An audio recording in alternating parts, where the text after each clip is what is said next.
মাঝে মধ্যে বাচ্চাদের পছন্দের খাবার রান্না করে খাওয়াতে ইচ্ছা করে, ওরা অনেক খুশি হবে। তো এদিকে আপনাদের ভাইয়ের সাথে সন্ধ্যার নাস্তা করছি, তারপর যাবো রান্না করতে। তো আজকে কি রান্না করব সেটা প্রথমে দেখে নিন। এখানে আমি বিরিয়ানি রান্না করার জন্য সব প্রিপারেশন করে রাখছি। তো আমার আয়াত বাবা তো অনেক খুশি হবে বিরিয়ানি দেখে। চলুন দেখে নিই। আসসালামু আলাইকুম এভরিওয়ান, কি অবস্থা, সবাই কেমন আছেন? আশা করছি সবাই ভালো আছেন, আমিও ভালো আছি আলহামদুলিল্লাহ। আজকে চলে আসছি নিউ একটা ভিডিও নিয়ে। ভিডিওতে বাচ্চাদের জন্য দুই ধরনের খাবার, পছন্দের খাবার বানাবো আজকে। আজকে বলতে রাতে বিরিয়ানি করব, সকালবেলা আরেকটা। তাহলে সেগুলো সবকিছু আপনাদের সাথে শেয়ার করব। আমার বাবা তো অনেক খুশি বিরিয়ানি দেখে। আর এদিকে আমি দেখুন ঘরোয়া উপকরণ দিয়ে আজকে বিরিয়ানি রান্না করছি। কোনো মানে বিরিয়ানির মশলা ইউজ করব না, বিরিয়ানি মশলা নাই, এর বেলা আমি আর আনাবো না।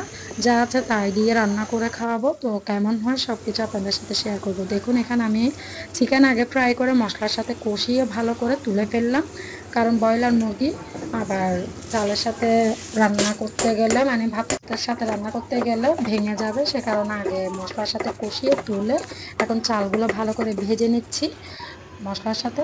এখন পানি দিয়ে দিলাম। তো আজকে ঘরোয়া উপকরণ মশলা বলতে এখানে গরম মশলা, মরিচের গুঁড়া, হলুদের গুঁড়া, কাঁচামরিচ, গোটা গরম মশলা, কাঁচামরিচ, ধনেপাতা।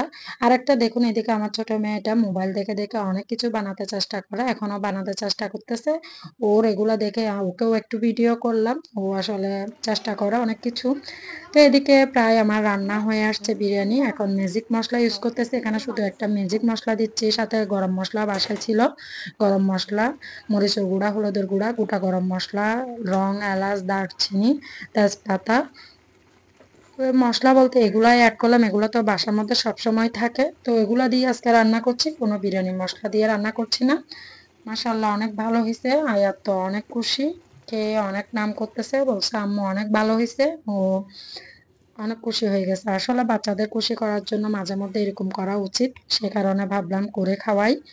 তো এখন রাত 8টার দিকে আমি আসলে রান্না করছি ওদের জন্য। তো ফাইনালি রান্না শেষ। বিরিয়ানি কেমন হয়েছে আপনারা কমেন্টে জানাবেন। ভিডিওটা ভালো লাগলে অবশ্যই লাইক কমেন্ট শেয়ার করে দিবেন। এখন রান্না করার পরে গরম গরম আমি আয়াত বাবাকে দিয়ে দিলাম।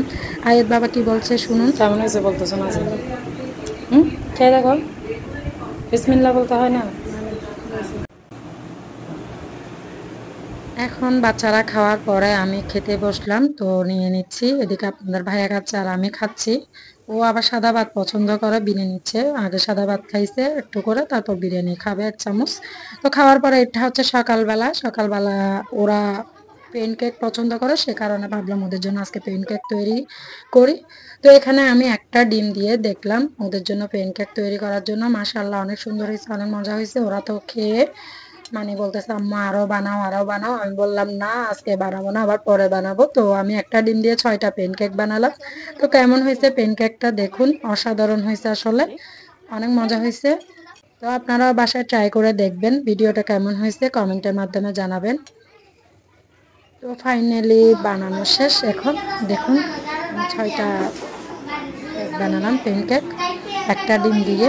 আপনারাও বাসায় ট্রাই করে দেখতে পারেন বাচ্চাদের জন্য। বাচ্চারাও বলেন বড়রাও বলেন খেতে পারবে, সকালের নাস্তাতে বলেন বিকালের নাস্তাতে বলেন। আর এদিকে ব্যানে করে কিছু জিনিস আসছিল নিচে, ভালো লাগছিল, সে কারণে এগুলো নিয়ে নিলাম। কেমন হয়েছে অবশ্যই কমেন্টের মাধ্যমে জানাবেন। ভিডিওটা ভালো লাগলে লাইক কমেন্ট শেয়ার করবেন। আল্লাহ হাফেজ, আসসালামু আলাইকুম।